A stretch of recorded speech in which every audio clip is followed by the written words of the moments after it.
Bringing you the latest news from around the world, and here at home, I'm Sandaru Ferdinando. And I'm Zeenat Musafa. Let's take a look at tonight's headlines.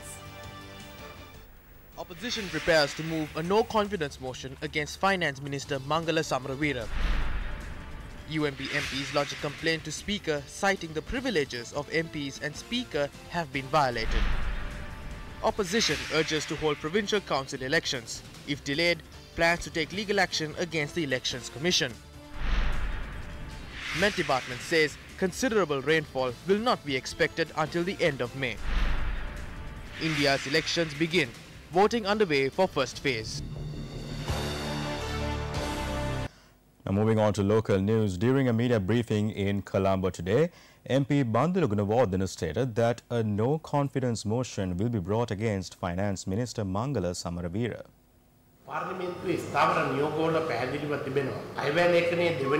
It is clearly stated in parliamentary standing orders that the Committee on Public Finance must submit its report to Parliament within 4 days after the second reading of the budget. MP Sumandiran is the chairman of the Committee on Public Finance. For the first time in Sri Lanka, the Committee on Public Finance in its report has indicated of economic data suppression and the submission of inaccurate information by the Ministry of Finance. This is misleading. The report recommends to obtain an independent economic analysis of this misleading budget from the central bank. So the MPs have debated on an inaccurate budget. As the opposition's economic investigation unit, I hope to provide a recommendation to all party leaders to bring forward a no-confidence motion against Finance Minister Mangala Samaraweera. In line with the New Year's auspicious time to leave for work, I will commence to draft the proposal for the no-confidence motion based on these details. Parliamentarian SP Disanayake was also present with Bandulu Gunawardena at the media briefing. Tilanga, Lakshman, Vasantha, Dilan and I were the set of MPs who worked towards forming a government with Mahinda as the Prime Minister, and the set of MPs who held a different view in the party and supported the Mahinda Maitri's unison. The problem is not about which is greater and which one is the real betrayer. Mahinda Rajapaksa was made the Prime Minister when the country least expected it. We formed a government, but Ranil did not seek justice from courts from that. We didn't go to courts to remove Ranil from his position. We were not going behind ministerial positions. They asked for a majority of 113. Where we went wrong is when we wanted to go for an election instead of forming the majority they wanted. The Potujanu Perumana together with the Sri Lanka Freedom Party collapsed. This was also the downfall of Maithripala Sirisena. This resulted in the downfall of Mahinda Rajapaksa as well, but he is getting back up again. There is Mahinda Rajapaksa, Maithripala Sirisena, Gotabaya Rajapaksa, Basil Rajapaksa, Dinesh Gunawardena, and the leaders of the left are also included in the list of presidential candidates.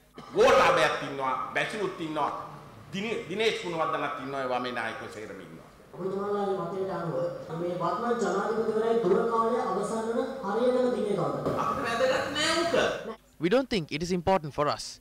It's maybe important to Daisri Jayasekara. This could be on any day. We think if there is a possibility, the Provincial Council elections is more important. We are ready to face any election. If we are to contest the Provincial Council elections, we know how to get together with the members of the left and face it.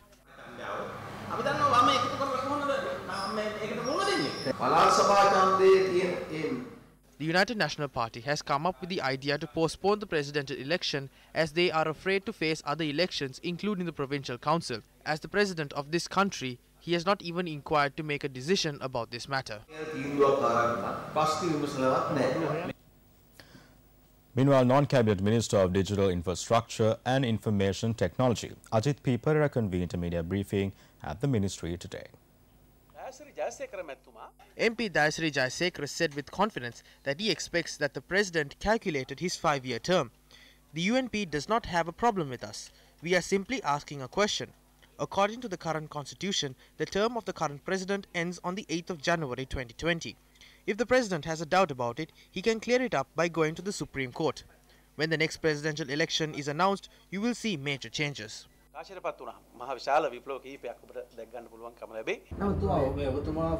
කරා කරපු ඡන්ද විමසීමකදී එක්සත් ජාතික පක්ෂයේ නියෝජ්‍ය නායක සජිත් ප්‍රේමදාස ඊළඟ ජනාධිපතිවරයාට ඉදිරිපත් වුණොත් 74ක ප්‍රතිශතයකින් ජයග්‍රහණය කරනවා රනිල් වික්‍රමසිංහ नायकතුමාට දෙන 36 කියලා දාලා තිබුණා. මොකද ඒ කරපු අපි විසින් ගන්න The decisions we take as a party are based on the input of experts, personal knowledge and the opinions of the general public.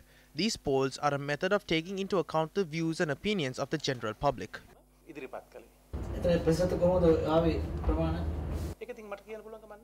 I cannot reveal how that is done. We can't do anything beyond conducting polls for the general public. It is an independent process that is decided by the opinion of the general public. Facebook is the only tool that is used to collect this data. Following the Alut Sahal Mangale at the Tissamaharame Rajamaha Vihara, MP Mahinda Amravira responded to several questions raised by journalists.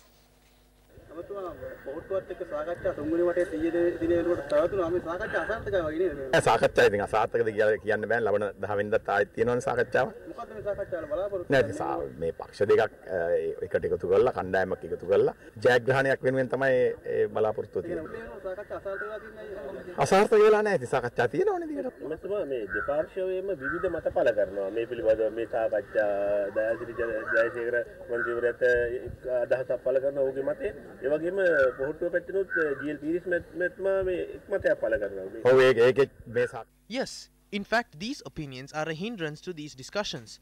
In my view, the statement made by former Minister GL Peiris is the disturbance to these discussions.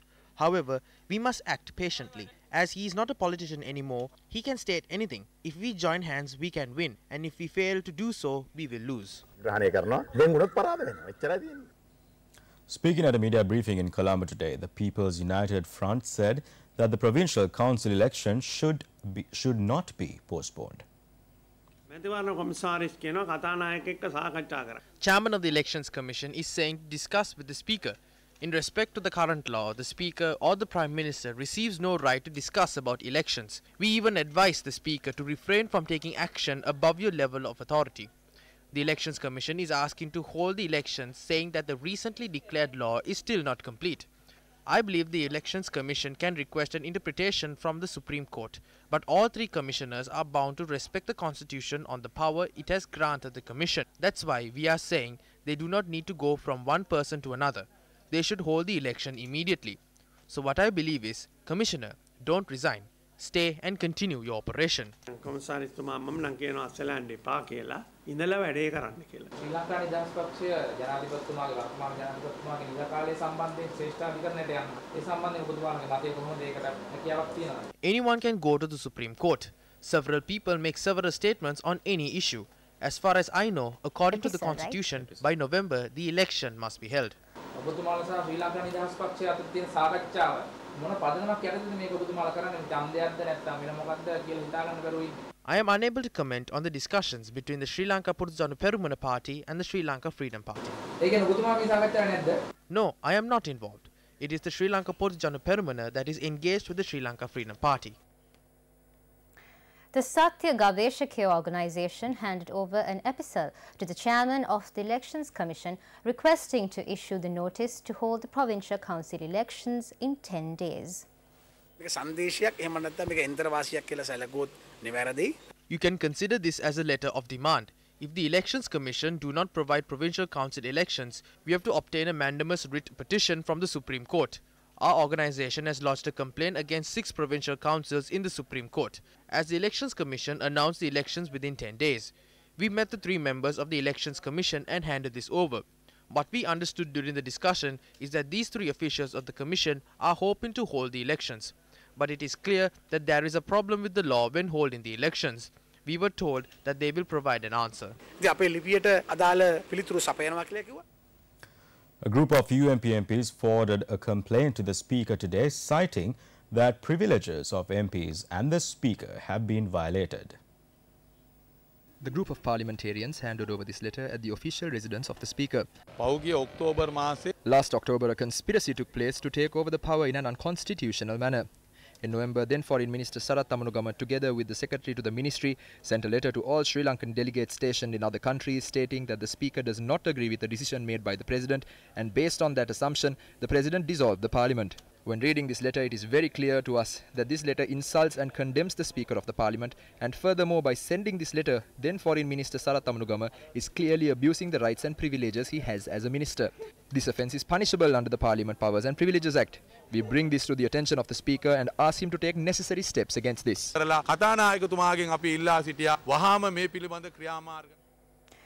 In other local news, Mangala B. Yapa was appointed as the new chairman of Sri Lanka Board of Investment. He obtained his letter of appointment from President Maithripala Sirisena at the President's office today. Meanwhile, Senior Professor Chandrika Vichayratne was appointed as the new Vice-Chancellor of University of Colombo.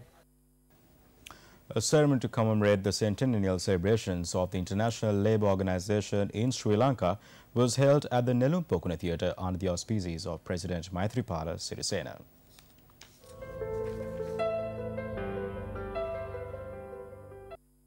The International Labour Organization's centennial celebrations were telecast for 24 hours in 24 national programs in 24 countries which belong to the 4 continents.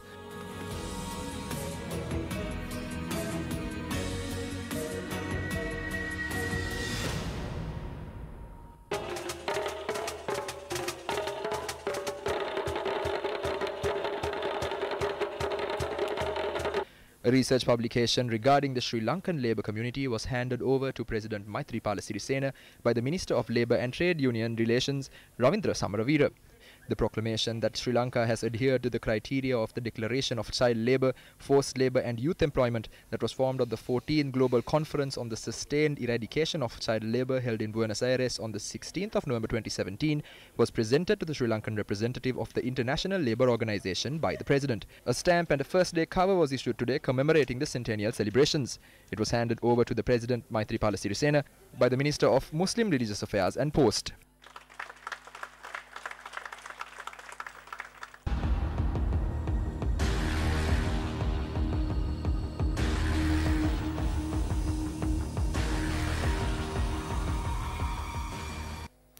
Welcome back to the news. The foundation stone for another bridge in Thiruvannagoda was laid today under the Samata Sahana project that aims to develop the transportation system in rural villages. The event was held under the auspices of Minister of Housing, Construction and Cultural Affairs and the Deputy Leader of the United National Party, Sajith Premadasa. The bridge is being constructed with an approximate cost of 34.2 million rupees. Visira housing loans worth 50 million rupees were distributed among 250 low-income families in line with today's event.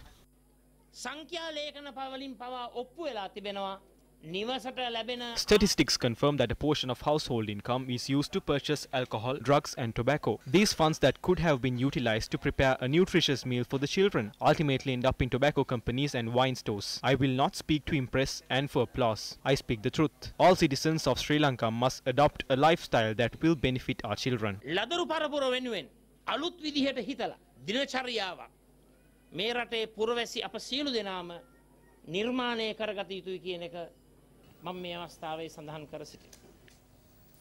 Governor of the Central Province, Maitri Gunratne, addressing a function in Norwood Hatton, expressed these views about the power crisis. I foresaw these power outages since a long time ago. When this government came into power, I was made the chairman of the Lanka Coal Company. It was when I was functioning as the chairman that I realized that Batagoda was a thief. Batagoda is a rogue who is a secretary to a ministry. These power outages were planned by Batagoda back in 2015. I know firsthand that plans were in motion to construct a coal power plant in Sampur. What did Batagoda do? He went to the Supreme Court and promised that it will not be constructed. As a result, the construction was halted, and to this day, it is halted. Batagoda's aim is to obtain power created through generators. What happens when you purchase power created through generators? You can buy a unit for 40 to 45 rupees. What happens then is everyone in that ministry, including Batagoda, become millionaires. The people are in the dark and their incomes are affected, but people like Batagoda and the rest of the officials at the ministry enjoy benefits.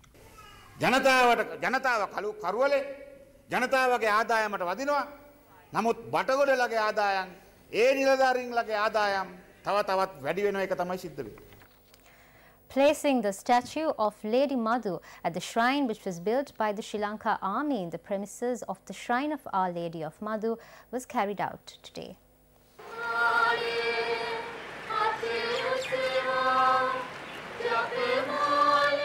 The statue was brought in a procession. Army Commander Lieutenant General Mahesh Senanayake and the officers of the army were present at this event. Before placing the statue, a holy mass was celebrated by Right Reverend Dr. Emmanuel Fernando, the Bishop of Mana.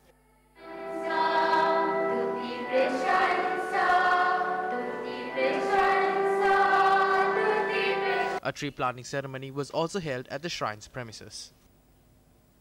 The locals residing in several areas in Waligama are facing several difficulties due to the lack of water. Locals claim that several areas including Waligama, Udukawa, Mirissa, Midigama and Kotavila have experienced water shortage for more than a month. When inquired, the National Water Supply and Drainage Board stated that the shortage was due to the prevailing dry season. The prevailing weather and its drought conditions have dried up all the wells in the area. Though water distribution takes place through bowsers, it is not sufficient to fulfill even their basic needs. These villagers are compelled to walk several miles in search of water. We don't have water. There is a pond nearby and we go there to have a bath. When the children fall ill, there is no water for them. The lack of water is our biggest issue. There is no water in the wells. Even our children have to draw water. Water is not given to us even from the wells. They only give us 2 pots of water. As of today, vegetable prices in the Dambul Economic Centre have dropped significantly, pushing local farmers into further difficulties. The drop in prices are mainly due to the high supply and increased stock of vegetables. The chairman of the trade union of the economic centre, Shanta Ekanayaka, stated that the reduction in purchasing, in line with the high increase of production, further escalated this issue. A kilogram of cabbage was sold between 35 rupees and 40 rupees, have dropped to 15 rupees by evening. And a kilo of capsicum that was sold between 120 rupees and 130 rupees had dropped to 90 rupees by evening. A kilogram of brinjal was sold between 35 rupees and 40 rupees. We are finding it hard to sell our vegetables. If we can't sell them, we have no other option than to keep it all and leave it. The new year is nearing. We won't be able to celebrate if we don't sell our products. I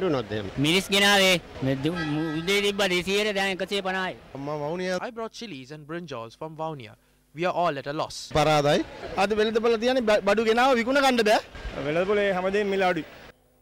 In other local news, the Mount Lavinia beach was abuzz this morning as a joint demonstration on search and rescue took place, wowing many onlookers. Newsfirst's Zulfiq Farzan reports.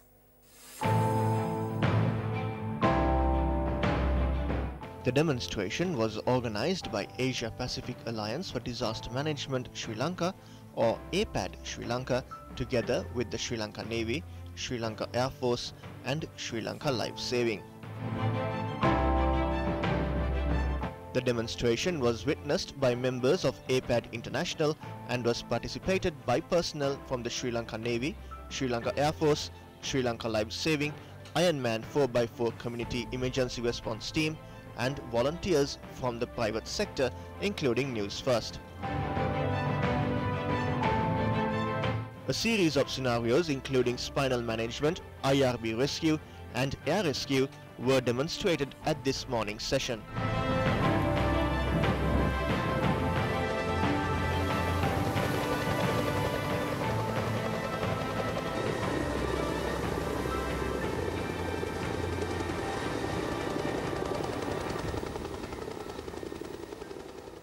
The Department of Meteorology said that although temporary showers may occur in several parts of the island, sufficient rainfall cannot be expected until the end of May. We are joined by the Director of the Department of Meteorology, Atula Karunanayaka, who will further explain this situation. Showers accompanied by severe lightning and thunder are likely to occur in Sabaragamuwa, Central and Uva provinces and in Ampara, Kurunegala and Hambantota districts. There are showers accompanied by thunder. It is possible for showers accompanied by severe lightning and thunder to occur in several parts of the island. There is also a chance for temporary strong winds to prevail in several parts of the island. Showers can be expected in the central and the Sabaragama provinces. In addition, evening showers can be expected in the Uva and southern provinces. We are expecting an increase in rainfall on the 14th and 16th of this month. However, showers will be insufficient to fill tanks located near the hydropower plants. There is a possibility of showers after the 20th of May. We expect sufficient rainfall by then.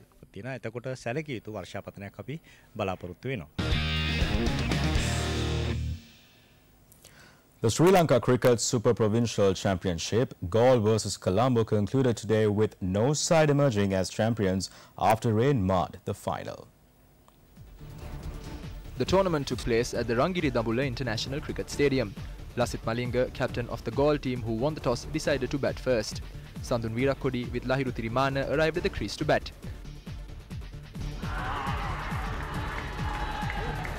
Sri Lanka's opening test batsman Lahiru Tirimana struck a well-executed 115 runs. Virakodi left the pitch with no runs. Wanidu Hasaranga scored 87 runs. At the end of the allotted 50 overs, the Galle team managed to score 337 runs for the loss of 7 wickets. The rain hampered play and therefore the reply innings could not be played. And with that, wrap up news for tonight. Thank you very much for joining us. For the Newsfirst team, I'm Sandhu Ferdinando. And I'm Zeenat Musafa. Good night and take care.